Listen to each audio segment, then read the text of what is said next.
Welcome to the Rational Egoist. I'm your host, Michael Liebowitz. As some of you are well aware, I take an interest in conspiracy theorists. I find them on one hand fascinating and on the other hand infuriating. So I've been reaching out to some experts in the field so I can have them on and tell us a little something about that. And so today's guest is here to do just that. He is a professor at the University of Miami's Political Science Department. He's a fellow of the Committee for Skeptical Inquiry, and he specializes in conspiracy theories. Professor Joseph E. Ucinski, welcome to the Rational Egoist. Well, thank you for having me. So, what is a conspiracy theorist? What is a conspiracy theorist? Yes. It's interesting. I never get asked that question. Really? Usually I get asked, what's a conspiracy theory? Oh, Right. okay. And I have a canned answer for that. But with conspiracy theorists, and let me just preface this by saying that, words don't have inherent meanings. They have usages, Okay. right? So the way I might define conspiracy theory might be slightly different than the way someone else might do it, right? Okay. But as long as I'm honest and I tell you this is what I mean by this term, then we can use that word to communicate meaning, right? Sure. Now, with the term conspiracy theorist, that's one where there really is no popular usage and no one's really set out and given a very clear definition, right? So you can imagine if you call someone a conspiracy theorist, do you mean that they are using conspiracy theories for profit and power, maybe like Donald Trump or Alex Jones? Are they someone who creates conspiracy theories, like makes them up to explain events, or maybe someone who improves upon them by searching out evidence or refining those theories? Are they someone who happens to believe a particular conspiracy theory? Or is it someone who tends to believe a lot of conspiracy theories, whatever a lot means, right? So, to answer your question, I don't really know. It depends Okay. entirely on what you mean by the term conspiracy theorist, right? Because if all we mean by it is anyone who believes any conspiracy theory, then that's everybody, right? It's Sure. not even worth using the term at that point because what our surveys tell us is that um, pretty much everybody believes at least one, if not a few, conspiracy theories, and there's an infinite number of conspiracy theories out there for people to believe in. So everyone partakes at least a little bit, right? Even if they don't know it. So I did 25 years in prison. I don't know if you knew that, but in prison, uh, there was an abundance of conspiracy theorists and conspiracy theories. Since I've been out of prison and I've been on social media, I've come across this as well.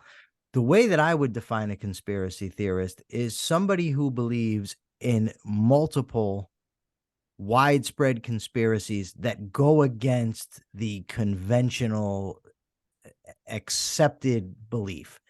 So, for instance, the moon landing is the conventional accepted belief. People who think that it's a hoax, I would say they don't believe the conventional accepted belief. Pearl Harbor was a surprise attack. People who don't believe that, they think that FDR knew about it ahead of time. I would say they go against the standard belief, and so on with as you go down the line with the 9/11 attacks, and maybe Bush was behind them, whatever. But they tend to believe in multiple of these things. Now, the fact that it's against the, I want to be clear about this, because the fact that something goes against the conventional belief doesn't mean it's wrong necessarily. But I think the more that somebody piles on with these things, the larger the chances become that they're wrong about it. And not only that, but when they think that there's a thread tying them all together, it seems that the probabilities of these things being true goes down. So that's what I mean by conspiracy theorists. Would that fit in any accepted understanding of the term? Well, what you're really trying to get to with what you just said is what's the difference between a conspiracy which is something we assume to be real, like Watergate, right? Sure. And something that is of lesser epistemological value, right? Something that we're not sure about. It could be true, it could be false. We don't know. Likely it's false, but it's hard to prove a negative, right? That there is Sure. no shadowy conspiracy hiding in the darkness. So what you're trying to do with terms like, oh, the accepted belief. Hmm. Well, I mean, majorities believe that JFK was killed by a conspiracy rather than a lone gunman. It's Okay. still coming in around 55%. So that's the Oh, wow. majority belief. Is that not a conspiracy theory? I mean, I You would got a say it point. is, You got a right? point. I would So say, yeah. yeah, so the question um you want to get to is, what's the difference between conspiracy and conspiracy theory? Why do we call Watergate a conspiracy and not a conspiracy theory? Why do we see Watergate as different than, the CIA killed Kennedy? Hmm. What's that general rule that separates those things, right? And most people don't really have a general rule to separate. Most of the time when we decide what we believe, it's, well, that feels right to me. And what counts as a conspiracy theory then is, well, I know it when I see it. Get to is between conspiracy and conspiracy theory, right? So the idea that real conspiracies happen, Yes. let's we call them conspiracies, like the Watergate conspiracy. And there are, I guess, what we might call alleged conspiracies, ones that we're not sure if they happened or not. Maybe they happened, maybe they didn't, but some people think they did, right? So the question becomes, where do you draw that line? Because we don't talk about the idea that CIA killed Kennedy in the same way that we think about Nixon and his cronies conspired against the Constitution, right? The latter we see is true, we accept it. Yeah. Question is why, right? So what's that dividing line between an idea that could be true and an idea that is true? I would say the amount of evidence that's available. Well, everyone says that, but then Yeah, they that's all judge true. evidence in completely different ways, right? Well, that's And true. that has to be the case because half the country believes JFK was killed by a conspiracy. About another half doesn't. They accept the single shooter version. The side that thinks there was the conspiracy there says, well, there's evidence for my belief. The evidence Sure. overwhelmingly shows that I'm right. And the other side says the exact same thing. Yeah. So now what do we do? Well, okay, let's take the example of JFK. I actually like the example because there's a lot in it. I watched a program a few years ago on Nova where they reenacted the shooting. I think it was Nova. It was definitely CPTV or public television. And they reenacted the shooting. And they showed, and the guy I watched it with was very knowledgeable about firearms. And they showed that the official version could be true, that a bullet could do what the claim was that it did. And the guy I was watching it with, he said, absolutely, they demonstrated it. There's no doubt. So that's one of the prongs on which that conspiracy is hung, right? That the bullet couldn't have done what it did, but I now know that it could. So what Well, other someone else evidence would they have? say, hey, I watched that same Well, documentary and I don't sure. buy anything they say because I have my own experts that I picked out and they say the Well, exact opposite. then it becomes down, and that's where it comes down to reliability of source. But then there's this part of it. Even if we could show, right? Even if somebody could say 100%, no way there was a lone gunman there. None. It's just not possible. Okay. But that's still a long way from saying we know who did it and why. And that seems to me where the conspiracy theorists come into play because they fill that gap.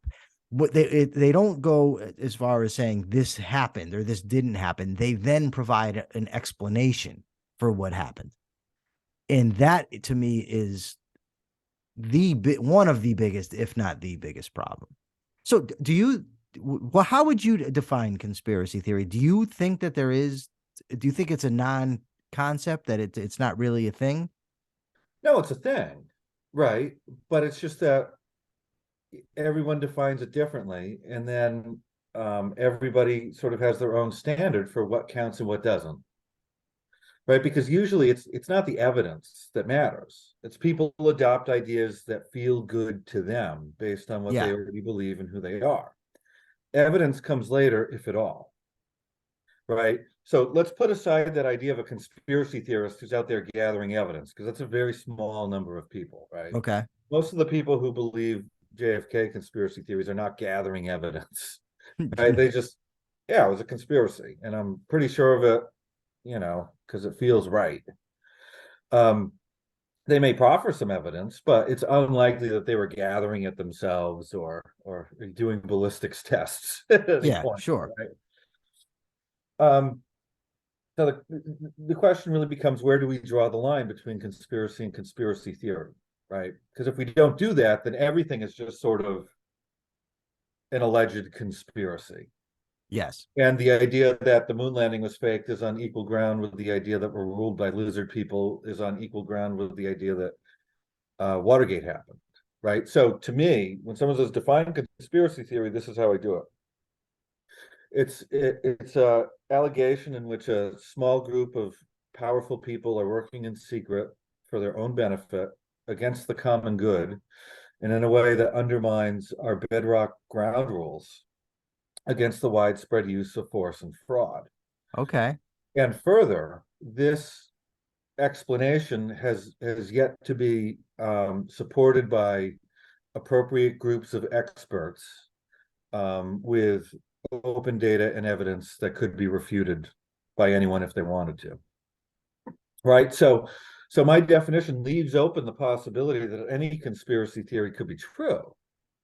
It just hasn't met an epistemological bar where we could be fairly confident, not certain, but confident that it is. So why do I think Watergate happened? Because we had admissions in open court, the FBI gathered evidence, Congress gathered evidence. All that evidence is out there for anyone to inspect and challenge should they want to do so. Yeah. Right. So if you come up with some other idea, and there are other ideas about Watergate, like, Nixon was set up, or, who knows, Yeah. you're engaging in conspiracy theory at that point. Right. So that's where I draw that line. Now, there's going to be no definition that gets us past the fact that people just disagree about what's true, right? So no one can believe a conspiracy theory that they think is false at the same time. You can't believe things you think are false. You Yeah. can only believe things you think are true, right? So keeping that in mind, when you say, why does somebody believe this? Well, it's because they think it's true. Right. Then you have to get into why. Is it because they're just predisposed to the idea? Because they heard the idea over and over again? They heard it in school. They heard it in a movie. Dad told them. Who knows, right? But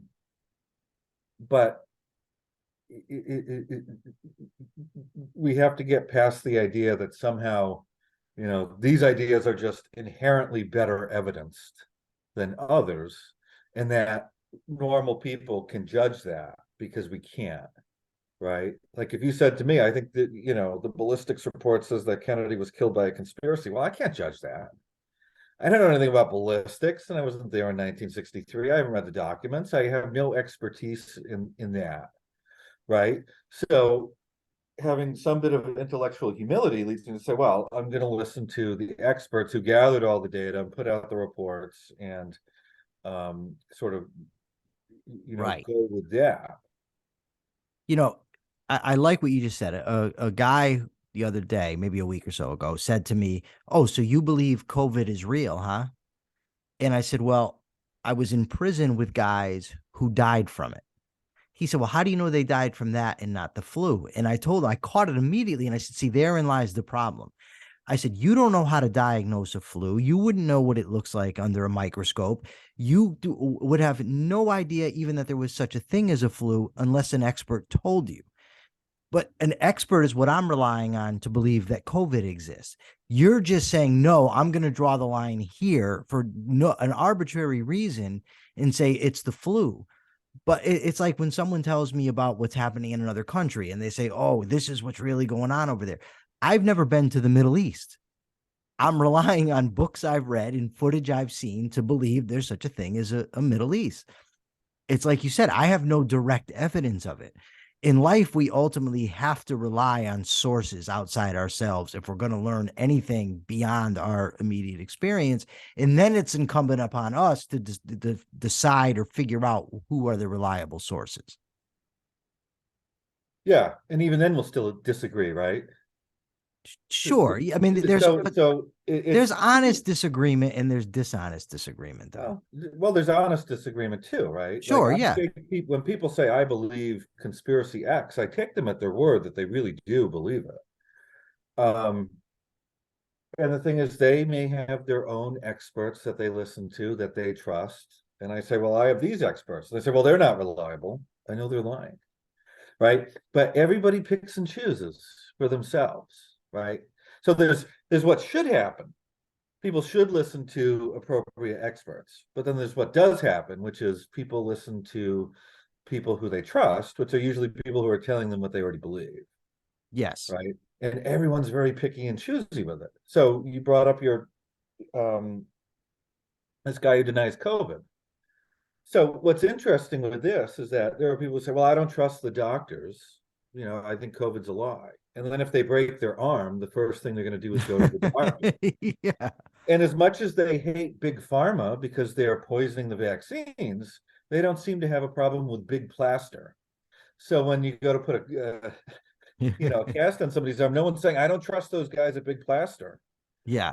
I don't want anything to do with them. I'm just going to let my arm heal naturally, crooked, because that's the way nature intended, right?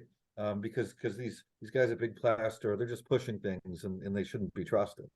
So there's always choices that people make, right? They love applying their theories in very specific ways that just match what they believe about the world. Sure. A friend of mine who is, I would call a conspiracy theorist, he made a statement a couple weeks back that uh, Dominion, the company Dominion and Fox News are both owned by BlackRock Vanguard, whatever that is. I don't know much about it. So I went and I looked it up, and it turned out that this company owned a small non-voting share in Fox, and they owned another company called Dominion that had nothing to do with the voting company called Dominion. So I told him, look, I just looked this up. He said, where'd you look it up? I said, Google. He said, oh, no. You can't trust Google. He said, you have to go to DuckDuckGo. I said, okay. I went to DuckDuckGo. It told me the same exact thing that I just heard on Google. He said, no, you have to go deeper. And so I said to him, why do I get the sense that I have to go deeper until I find the source that tells me what you want it to say? And so I asked him a point blank question. I said, tell me this, what evidence would convince you that you're wrong? And he then told me, I'm done arguing with you. I'm done talking. That's the end of it. And that has been my experience with people that believe in conspiracies for over 20 years. When I get into debates with them, I'm willing to look at evidence, but every single time, whenever contrary evidence is presented, they discount the source. The source is part of the conspiracy. Of course, that's what they're going to say. And you end up, I mean, I don't have all the time in the world to research the way that they want me to do research and to find the specific answer. In your experience, is that a common theme? So you asked the right question of your friend, right? So asking what would change your mind is the perfect question. Because if the answer is nothing, then go on with your day and wish them well. Because you're Yeah. not talking about a belief at that point that's built on evidence. It's built on theology. Yes. And you're not going to argue someone out of their theology. And I would say this isn't so much a conspiracy theorist issue. I mean, conspiracy theorists have this, however we define them, they have this reputation for not wanting to change their mind. But that's just being human. I mean, go put a Republican and a Democrat in a closet and lock them in for an hour. You're not going to come out having convinced each other to join the other side. That's true. You're not going to put an atheist and a Catholic in a room and say, well, you have 10 commandments, you have none. Can you negotiate and pick your favorite 5? Not going to happen. Right. So when people have a belief that they cherish and it's a reflection of who they are, they're not just going to give it up because you come in with your factoid or your fact check or your link. right? That's because the belief isn't built on those, it's not going to be foiled by those either. So a better way to think about this is you're not arguing so much with the belief or a set of facts, you're arguing with a person's underlying identity, right? Their underlying worldview, right? So my guess is that this is a big part of how they view the world, and the fact that Fox and Dominion are in on something, that's just one small part of it. So even if you had a magic bullet that could change their mind on this one thing, you're still stuck in a game of whack-a-mole, because they're Yeah. still going to have 500 other beliefs that you're going to have to deal with if you want to rid them of all of their conspiracy theories. Because at the end of the day, it's really their dispositions that they have inside of them that they're driving them to adopt these more specific beliefs. And that actually leads me to my next question. What are the dispositions that lead people to believe conspiracy theories? Why are these things so attractive? So, I mean, the first thing I want to say is that conspiracy theories are just ideas, right? Okay. The idea that we call them conspiracy theories is just a designation that we made up.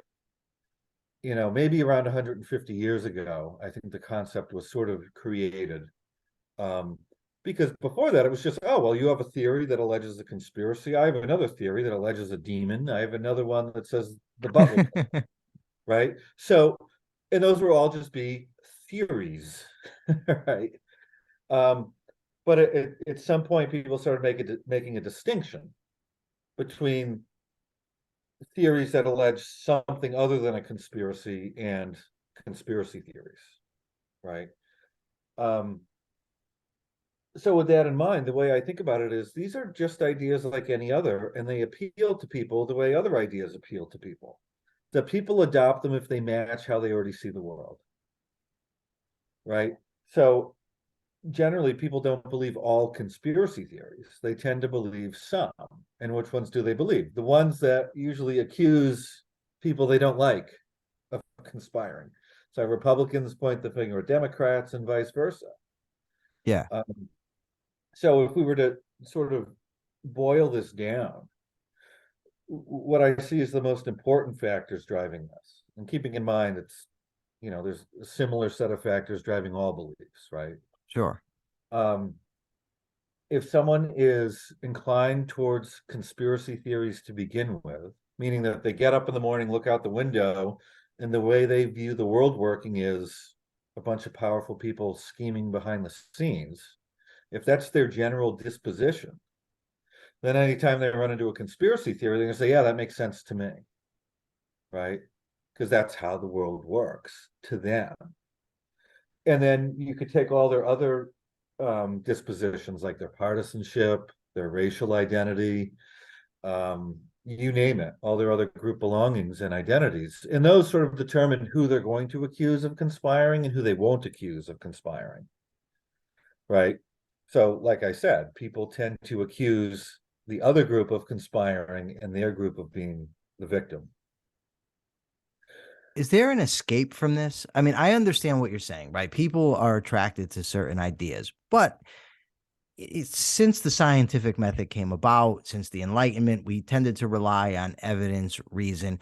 Not everybody does. I understand the majority of people No, don't. most people don't. No, most people don't. Science does. Yes. At least it So, tries to most of the time. yeah. So, is there any way to break through this sort of epistemological stubbornness, I guess, because what I think attracts a lot of people, not all, but a lot of people to conspiracy theories is this idea that I'm in the know, right? I'm smarter than you. I'm not being duped. You're all sheep while I'm in the small minority who recognizes what really is going on. I think that some people like that. They like that idea, and they don't really want, I don't think, to convince people that they're right, because then that would take them away from take away their specialness. Well, That there is some of that going on, right? So we find the high levels of narcissism, a need for uniqueness sort of drive these things. But again, all of that is still conditional on them being attracted to conspiracy theories in the first place, and then their other dispositions which drive them to choose which ones to believe in, right? because I'm sitting here, I want to feel very unique. Why do I have to jump to a conspiracy theory to do it? Why can't I jump? Oh, it's ghosts, it's demons, it's time travelers, it's some other thing that isn't a conspiracy, right? So there Mhm. always have to have this connective tissue that gets you from this sort of generic uh, personality trait, right? That gets you to pick conspiracy theories specifically, right? Because there are all sorts of ideas we could adopt that would make us unique. They're not all conspiracy theories. What are some of the more enduring conspiracy theories? Like, I mean, the Freemasons, obviously, that's, they've been behind everything since the 1700s, according to some people. But what are some of the more enduring ones? So here's the interesting thing is that there are a lot of conspiracy theories that are popular as conspiracy theories. So if I ask people, hey, list a bunch of conspiracy theories that you've heard of, not ones you believe, but ones you heard of, Yeah. you'll get Freemasons and moon landing and all sorts of stuff. But the fact that they're popular as conspiracy theories doesn't mean that they are widely believed. So there's a distinction there, right? Okay. So you say, what from surveys, what seems to be the most believed in the US? It's JFK by far. Um, it started out as 50%, 50, believing there was a conspiracy in December of 1963. So shortly after the assassination, it was half the country. It went up to 80% in the 1970s, and now it's back down to around 55. So that's probably the most enduring of this time period, Okay. right? Um, but most other things don't really come close, right? And especially when you get to partisan conspiracy theories, because at that point, you're maxing out around 25, 30%, usually, right? So because it's only going to be people on one side or the other, and then only the people who are inclined towards conspiracy theories. So then, who believes George Bush blew up the Twin Towers? Well, usually it was like 25%. Um, 25% of the country believes that? yeah, it's Oh actually my. more now because the way the question is usually framed leaves George W. Bush out of it. Now it's just, was there a conspiracy behind it? And you get more people now than used to. If you said Barack Obama faked his birth certificate to illegally become president, you get like 25%, mostly Democrats, right? And mostly conspiracy minded Democrats. So so the bad news there is that you get like half of one political party believing something, but the good news is that there's sort of a natural ceiling on it, right? And that most Democrats aren't going to think that Barack Obama faked his birth certificate. What conspiracy theories have turned out to be true? And I mean, like, for instance, the Rothschilds running the world, or the Masons running the world, those types of things. Have any, to your knowledge, turned out to be verified? There's enough evidence to demonstrate that they're accurate. Well, sure. I mean, every conspiracy usually starts out as a theory. Like, I think this happened, then people investigate. I mean, Woodward and Bernstein were hunting down a conspiracy theory involving the White House, but we don't call it a conspiracy theory anymore. We say the Watergate conspiracy, you know, Yeah. because it rose to the level of saying, okay, we accept that this happened, right? So you can think of every documented conspiracy as that, right? So um, it's just the interesting thing is that there's an infinite number of conspiracy theories out there, even around singular events. Like there's thousands of different versions of JFK conspiracy theories, right? Everyone thinks it was done in a different way for a different reason by Right. different people.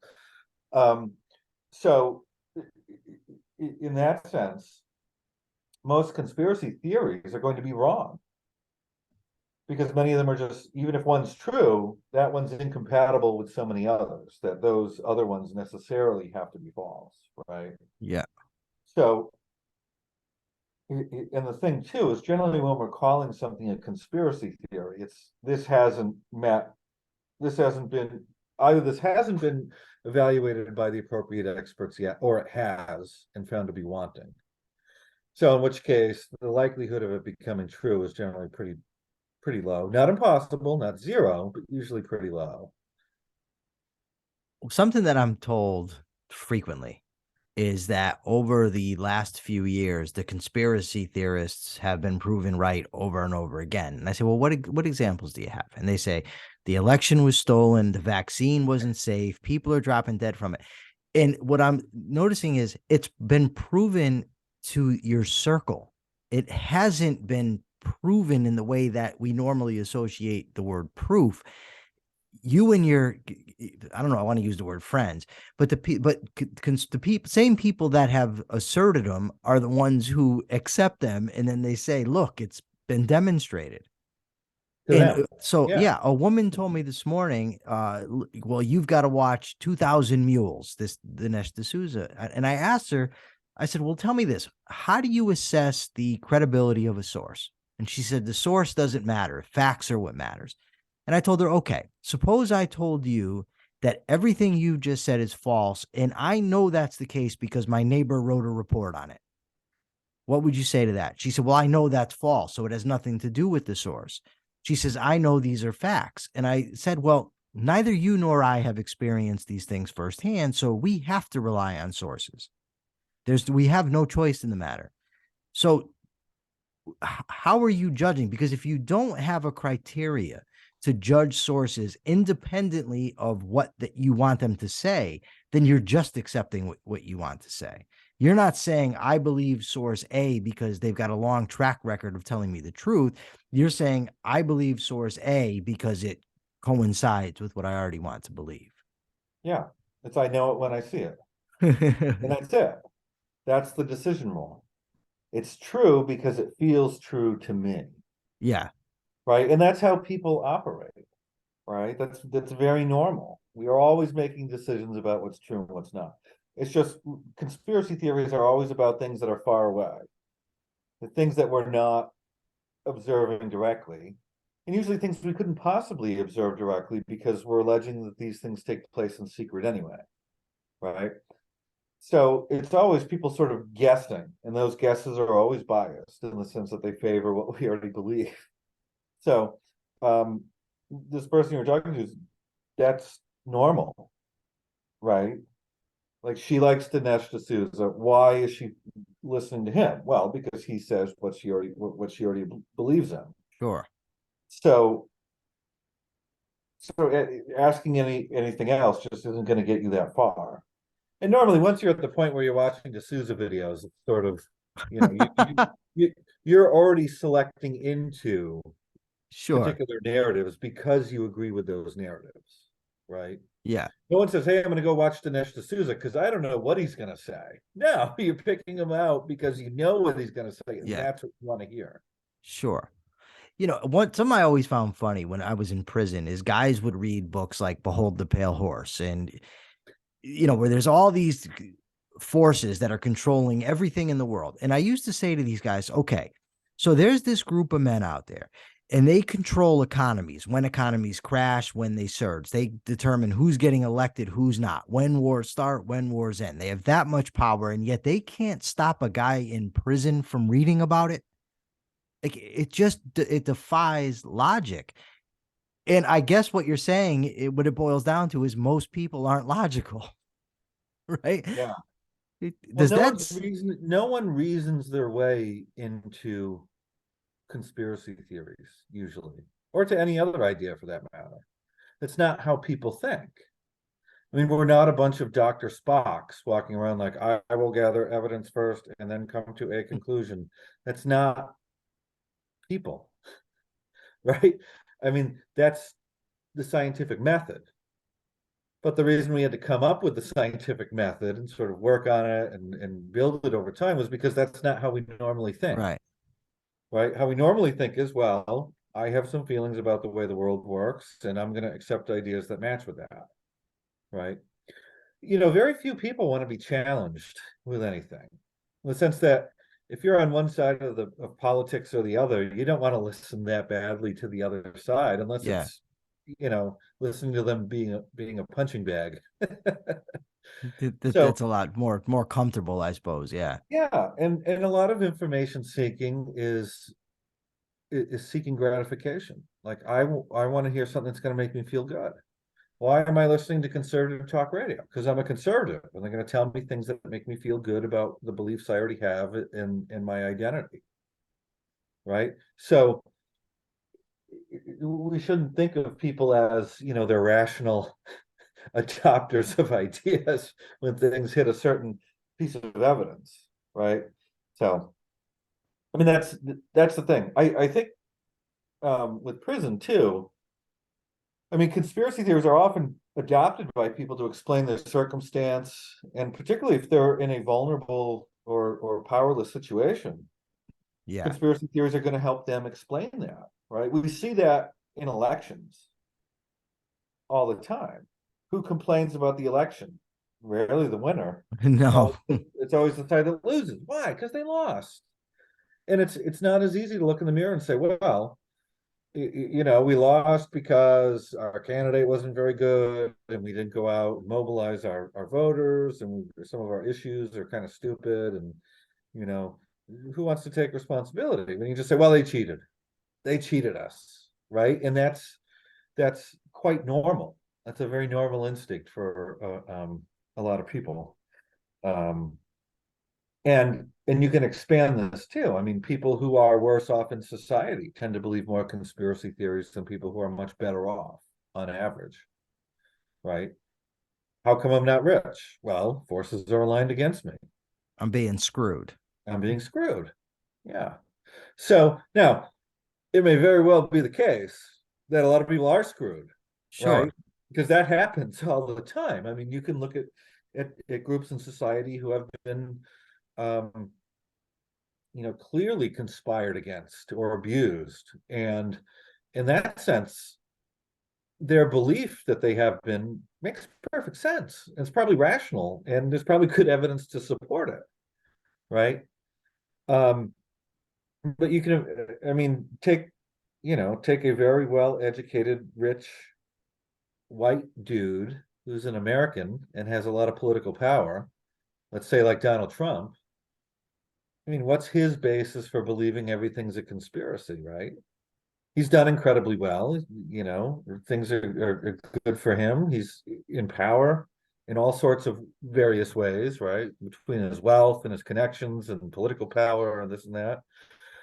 So for him to say, oh gosh, I think vaccines are part of some plot, very different for him to say it than, let's say, some black person whose grandparent may have been part of the Tuskegee trials, right? That's a very different learned experience, where one might justify conspiracy theories and the other one might less so.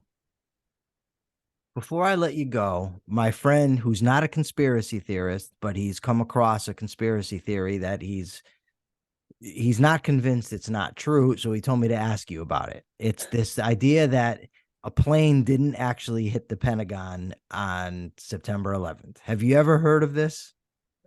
I've heard of it. I would point him in the direction of the book by the editors of Popular Mechanics, and they Okay. put out a book, I think in 05 or 06. But they take all of these different theories and they put all the evidence to them. It's actually pretty well done, because pretty much every claim the 9/11 truthers have thrown at it, they can address pretty well. So again, I'm not an expert on planes hitting buildings. I'm an expert on why people believe they did or didn't. Yeah.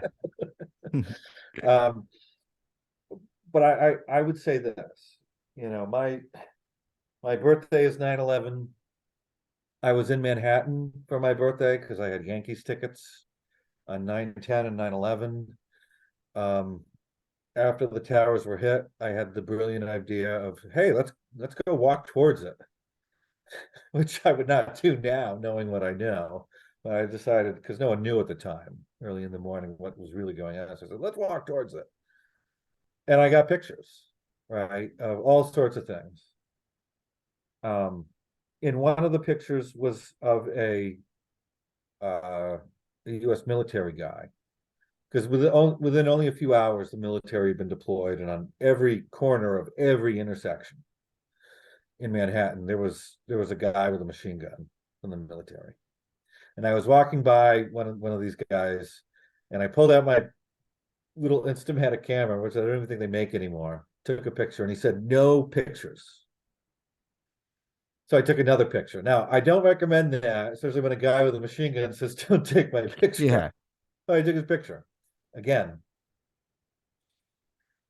is it the case that the guy was involved in a conspiracy to hide the truth of what was going on in Lower Manhattan in 9/11 and trying to hide evidence, and make sure there were no pictures that would expose the conspiracy? Or was it the case that this guy just had the shit scared out of him and was in a very chaotic situation and was looking for any semblance of control? And just said, "No pictures," because he just didn't know what else to do. Here's a guy with a gun, and he doesn't know if he's coming home tonight because he's just been deployed and the country's under attack. Yeah. I've always gone with the latter, that this guy's just looking for a sense of control in a very scary, chaotic situation. But other people would draw a different conclusion. Now, if you draw that different conclusion, you then have to deal with the fact that, well, he didn't shoot me and I took his picture, so I have it Right. to this day. I took a ton of other pictures, and it was Lower Manhattan, and there was a bazillion pictures taken that day, all over the place. So if they were trying to cover up anything, they did a horrible, horrible job at it, right? So a lot of what it comes down to is just, what are you predisposed to believe? And then once you come to that belief, are you going to allow yourself to then consider evidence or not, to update that belief, right? And a lot of people won't. And that's why you still have, to this day, I think around now it's like 30 some odd percent people think that 9/11 was some sort of inside job. Ugh, that's horrible. All right. Well, on that note, thank you so much for joining me today. Is there anything I didn't ask that you think needs to be said about the subject? Anything you want to add? Well, I'll give you the book plug. So if you want sort of a very easy to read primer on the topic, the second edition of my book, Conspiracy Theories, A Primer, is now available on Amazon. That's not very expensive. All right. You can check that out, or follow me at Joe Ucinski on Twitter. All right. Perfect. Thank you very much. For now, this is the Rational Egoist signing out. I'm Michael Liebowitz. Remember, like, share, comment, subscribe. Till next time.